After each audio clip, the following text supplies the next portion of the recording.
Salut tout le monde. Aujourd'hui on va se faire un devis pour un peintre en bâtiment qui est à son compte et qui utilise l'application mobile Rapidos qui permet de faire des devis et des factures à la voix en quelques secondes. Alors déjà on va sélectionner notre client, l'entreprise Martin, et on attaque notre devis. Alors on va se faire une rénovation peinture intérieure d'un appartement de 60 mètres carrés. On va préciser la surface au sol dans le devis. On va prévoir la protection des sols et des meubles, la préparation des supports, quelques reprises d'enduit, un ponçage léger, l'application d'une sous-couche sur les zones abîmées. Qu'est-ce qu'on pourrait rajouter d'autre? Deux couches de peinture blanche mat sur les murs et les plafonds. On va dire que le chantier est prévu sur 3 jours et on va préciser aussi que la TVA est à 10%. Voilà. Donc, pendant que ça mouline, en général, Rapidos nous balance quelques petites astuces pour qu'on s'améliore dans l'utilisation de l'application. J'en profite pour vous dire qu'on a une grosse communauté de peintres qui utilisent Rapidos. Ça a pas mal de succès et l'application s'améliore de semaine en semaine vu qu'on a de nombreux retours. On est à l'écoute de nos utilisateurs. Donc là, qu'est-ce que ça nous raconte? Alors là, ça nous fait quelques suggestions. Voilà, finition.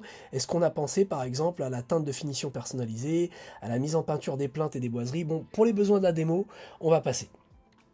Voilà. Au moment où je vous parle, là, le devis est déjà prêt, hein. Là, tout ça, ça symbolise les lignes du devis. C'est assez détaillé, mais on pourrait faire quelque chose de beaucoup plus simple si on le demande à Rapidos. Là, si on regarde et qu'on clique sur Aperçu, le petit bouton en bas, le devis est déjà prêt, hein.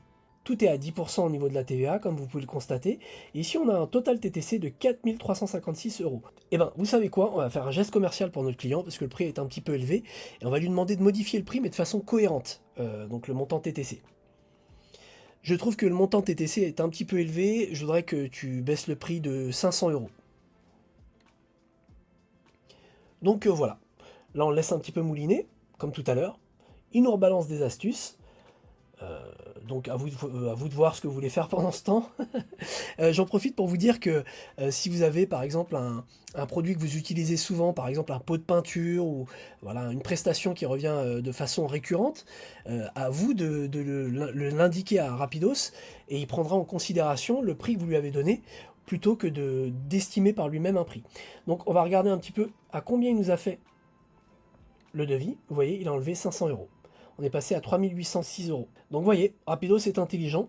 On pourrait très bien aussi lui demander de basculer la TVA à 20%, supprimer une ligne. Tiens, on va lui demander, regardez, rajoute-moi un forfait nettoyage pour la fin du chantier. Tu mets ce forfait à 200 euros TTC. On peut faire un petit peu tout ce qu'on veut, hein. C'est vraiment un assistant de poche. Ça vous fait gagner un temps fou. Là, vous imaginez, vous êtes dans la camionnette, entre deux chantiers, bah, fini les soirées casse-tête, on rentre à la maison, on se repose, et en plus, on envoie un devis super professionnel, super carré à son client. Voilà, regardez, on va regarder ici. Forfait nettoyage de fin de chantier, 200 euros TTC. Ça a été rajouté en 2 coups de cuillère à peau. Donc là, à partir du moment où on estime que notre devis il est OK, je pourrais très bien enregistrer le forfait nettoyage dans mes favoris, hein. Hop, je l'enregistre pour la prochaine fois. Comme ça, la prochaine fois que je dis dans un devis ou une facture forfait nettoyage de fin de chantier, il saura en fait que le truc est à 200 euros, il reprendra exactement la même description. On enregistre et on envoie ensuite à notre client. Donc on envoie le devis ici. Il n'y a plus qu'à envoyer, on met une adresse mail.